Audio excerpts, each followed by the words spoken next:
नमस्कार। आज ज्योतिष के एक बहुत ही ज्यादा महत्वपूर्ण सिद्धांत के बारे में बात करेंगे। देखिए, आज ज्योतिष सीखने की श्रृंखला में हम आगे बढ़ रहे हैं। वैसे तो पिछले कई सालों से मैं आपको ज्योतिष आज सिखा रहा हूं। पिछले कुछ सालों के वीडियोस भी अवेलेबल है यूट्यूब चैनल वीएस एस्ट्रोलॉजी की playlist astrology lesson in Hindi में जाकर के आप उन सारे वीडियोस को पंक्तिबद्ध तरीके से, कतारबद्ध तरीके से आप देख सकते हैं और एक अच्छे एस्ट्रोलॉजर बन सकते हैं। और यदि आपका लक्ष्य एस्ट्रोलॉजर बनना नहीं भी है तो भी वो वीडियोस आपके बहुत काम आने वाले हैं, आपके खुद के, आपके अपनों की कुंडली का विश्लेषण करने और जहां पर लूटपाट और जहां पर अंधविश्वास फैलाया जाता है उनसे बचने के लिए। पुनः इन दिनों मैं आपको ज्योतिष सिखा रहा हूं और नए नए अलग अलग सिद्धांत, अलग अलग योगों के बारे में बता रहा हूं। कोशिश मेरी यह है कि ऐसे सिद्धांत, ऐसे योगों के बारे में बताऊं जिनके बारे में सामान्यतः आपको कहीं इंटरनेट पर वीडियोस या लेख देखने को ना मिले। तो ऐसी कुछ अलग बातें हम इन दिनों कर रहे हैं और आज एक और अलग सिद्धांत के बारे में, एक अत्यंत महत्वपूर्ण यूनिक सिद्धांत के बारे में बात कर रहे हैं। इस बारे में भी मुझे लगता है किसी ने नहीं बताया होगा। हाँ, मेरे पुराने किसी वीडियो में मैंने डिस्कस किया हो, वो एक बात अलग है। तो जैसे तीन चीजें इंपॉर्टेंट होती ना लाइफ में। देखिए, इंपॉर्टेंट कहूं या फिर बेसिक कहूं, मूलभूत कहूं, तीन चीजें क्या है जीवन की? रोटी, कपड़ा और मकान। भाई, तीन चीजें मूलभूत हैं, रोटी, कपड़ा, मकान। लेकिन इसका यह मतलब कतई नहीं है कि इसके अलावा और कुछ नहीं। भाई, मेरे कमरे में एसी है, मेरे पास लैपटॉप है, मेरे पास मोबाइल है, मेरे पास कैमरा है, मेरे पास गाड़ी है, वगैरह वगैरह। लेकिन रोटी, कपड़ा, मकान तो तीन चीजें बेसिक हैं। यदि मोबाइल नहीं होगा, लैपटॉप नहीं होगा, एसी नहीं होगा, इलेक्ट्रिसिटी नहीं होगी, हालांकि इनके हम आदी हो चुके हैं, लेकिन यदि नहीं होगा तो इसका यह मतलब नहीं है कि कोई इंसान जी नहीं सकता। लेकिन रोटी, कपड़ा और मकान नहीं है तो इंसान के लिए जीना मतलब नर्क हो गया है फिर ये। हाँ, तो उसी तरह से तीन चीजें कुंडली में भी बहुत ज्यादा जरूरी है, बेसिक है, मूलभूत है। हालांकि इसका फिर अगेन कह रहा हूं, इसका यह मतलब कतई नहीं कि और भी चीजें नहीं है, और भी बहुत सारी चीजें होती हैं, लेकिन तीन चीजें अब बेसिक है। क्या बेसिक है? लग्नेश।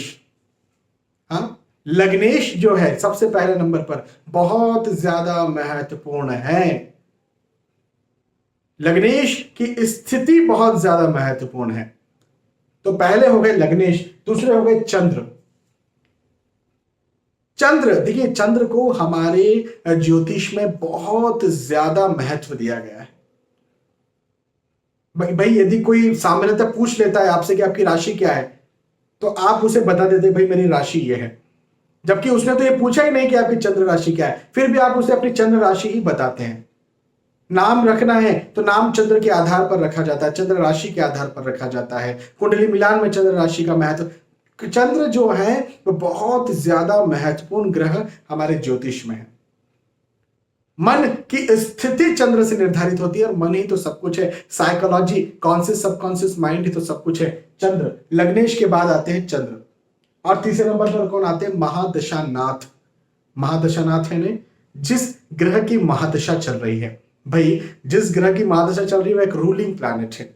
वो एक ऐसे प्लैनेट है जो कि रूल कर रहे हैं, जिनके डायरेक्शन में सारी चीजें हो रही हैं। तो ये तीन जो ग्रह हैं, अब एक महादशानाथ कोई और हो सकते हैं, लग्नेश किसी की कुंडली में कोई और हो सकते हैं, चंद्र तो चंद्र है। तो जो तीन ग्रह हैं, ये तीन ग्रह बहुत बड़ा और एक बेसिक रोल किसी के जीवन में बनाते हैं और बढ़ाते हैं। देखिए, इसके अलावा बहुत दूसरी बातें कर भी लेना, भले इन तीनों का यदि एनालिसिस नहीं किया, लग्नेश का एनालिसिस नहीं किया, कुंडली में चंद्र का एनालिसिस नहीं किया, महादशा नाथ वाले ग्रह का एनालिसिस नहीं किया, तो आप फिर दशमांश कुंडली देखेंगे, नक्षत्र देखेंगे, ये देखेंगे, वो देखेंगे, सब फिजूल की बात है, सब आडंबर है, कुछ नहीं होने वाला है। कई बार ऐसी स्थितियां होती हैं कि किसी की कुंडली में बहुत अच्छे अच्छे बड़े बड़े योग बन रहे हैं, गज केसरी योग बन गया, या किसी की कुंडली में जो है वो किसी प्रकार का लक्ष्मी नारायण योग बन गया, या बहुत सारे योग होते हैं, बुधादित्य राजयोग बन गया।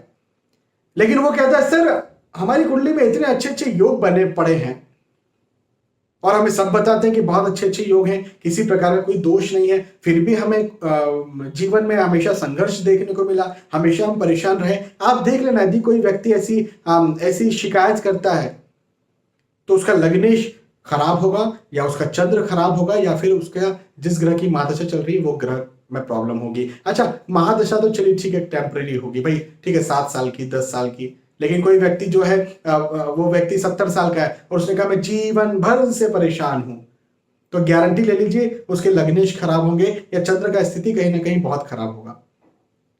क्योंकि महादशाएं तो उतार चढ़ाव में रही ना, महादशाएं तो चलो चेंज होती रही। हालांकि महादशा बहुत महत्वपूर्ण है भाई, जीवन के सबसे छोटी महादशा कौन सी? केतु की महादशा। सबसे बड़ी महादशा शुक्र की महादशा। 20-20 साल, 7-7 साल यदि ये रूल करते हैं तो निसंदेह बहुत ज्यादा महत्वपूर्ण है। लेकिन चलिए महादशा को छोड़ भी देते हैं, तो लग्नेश और चंद्र का स्थिति देखे बिना जातक कभी भी, यदि लग्नेश और चंद्र का स्थिति खराब है तो जातक कभी भी खुशहाल हो ही नहीं सकता है। उसे महादशा भी अच्छी चल रही हो, उसे बहुत अच्छे अच्छे कुंडली में योग भी बने हो, तो भी नहीं हो सकता। मैं आपको रियल एग्जांपल्स दे रहा हूं, मेरे पास कई सारे ऐसे दर्शक आते हैं अपने कुंडलियां लेकर के, जो कहते हैं सर इतने अच्छे अच्छे योग है, आपने भी बताया कुंडली में इतने अच्छे अच्छे योग बनते हैं और हमने भी देखा है बन रहा है, फिर क्यों ऐसी दिक्कत हो रही है? तो ये बहुत ज्यादा महत्वपूर्ण है। अच्छा, मैं आपको एक बात बताऊं, एक रहस्य है। मैंने ये चीज देखी है कि कुंडली में कोई योग बनना हो ना, लगन कुंडली की बात खासतौर पर मैं कर रहा हूं कि लगन कुंडली में कोई योग बनता है और यदि कहीं लग्नेश की स्थिति खराब है, अच्छा चंद्र और महादशा को फिलहाल छोड़ दीजिए, लग्नेश की स्थिति कहीं खराब है तो ये योग भी अच्छे फल नहीं दे पाएगा। मान के चलिए कि मैंने कह दिया गज केसरी योग बनता है, यहां पर ये कुंडली है, इस कुंडली मैंने कह दिया बृहस्पति और चंद्र ये साथ में आकर के बैठ गए, चलो इन्होंने जो है गज केसरी योग का निर्माण कर दिया।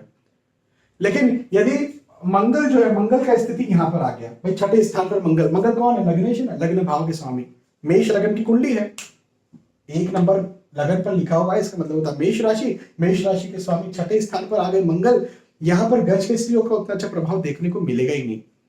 ठीक है, चंद्र का स्थिति आपने देख लिया, चंद्र का स्थिति ठीक ठाक है, अच्छा है।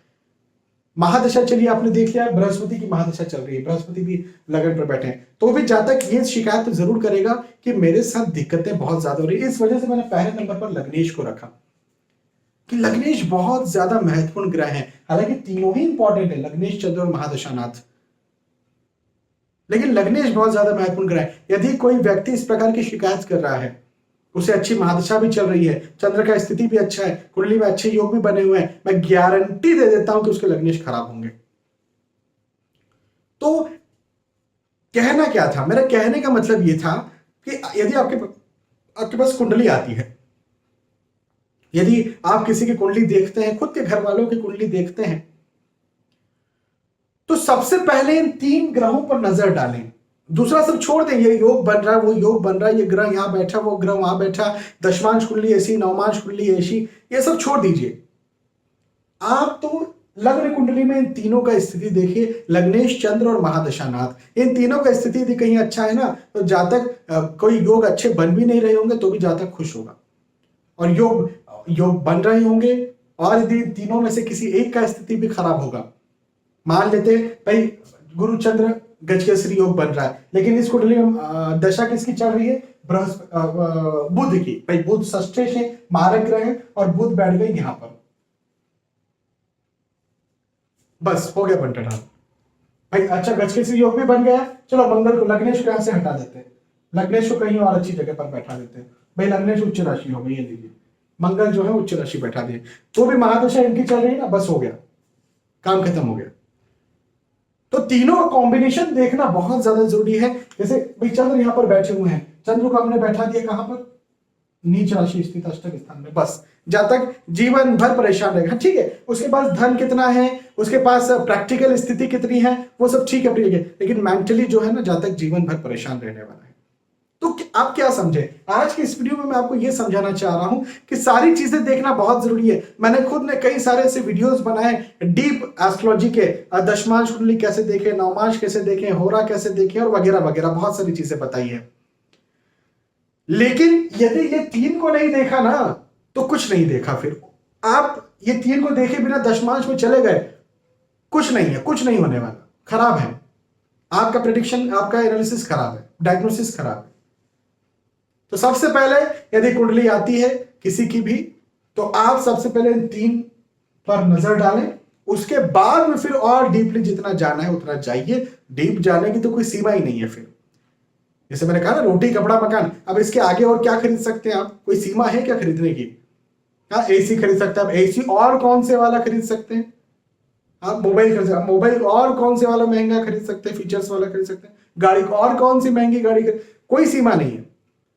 तो ऐसे ही ये तीनों को देख लीजिए, इसके बाद तो जितना एनालिसिस करना उतना करिए, कोई सीमा नहीं। तो 3 चीजें बेसिक है। यही इसी महत्वपूर्ण सिद्धांत के बारे में आपको बता रहा था, क्योंकि कई बार मैं ये देखता हूं, कई बार मैं ये पाता हूं कि कई एस्ट्रोलॉजर्स भी मुझसे अपनी कुंडली का विवेचन करवाते हैं और उनकी कुंडली में ये 3 की स्थिति कहीं खराब होती है, लेकिन वो कहते हैं सर हमारी कुंडली में जो है वो कोई किसी प्रकार का अच्छा योग बन रहा है, मजबूत योग बन रहा है, गजकेसरी योग बन रहा है, जो भी बोले, तो हमें अच्छे फल तो मिले नहीं जीवन भर, हम तो परेशानी रहे जीवन भर।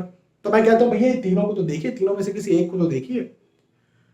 तो आप समझ गए इस बहुत महत्वपूर्ण सिद्धांत के बारे में। ये बेसिक और बेसिक सिद्धांत, लेकिन बहुत ज्यादा महत्वपूर्ण सिद्धांत। यदि आपको ये नहीं पता तो यकीन मानिए कुछ भी नहीं पता, आगे बढ़ ही नहीं सकते। ये पहला कदम है, उसके बाद फिर डीप कदम आते हैं। ठीक है, मुझे विश्वास है कि आपकी बात समझ में आई होगी, आपको वीडियो पसंद आया होगा। यदि आपको वीडियो पसंद आता है तो प्लीज इसे लाइक करें, इसे शेयर भी करें, ताकि दूसरे भी इस वीडियो का फायदा उठा सकें। आने वाले वीडियोस में, आने वाले एपिसोड्स में फिर मिलेंगे। तब तक के लिए आज के इस वीडियो में आपसे विदा चाहता हूं। नमस्कार।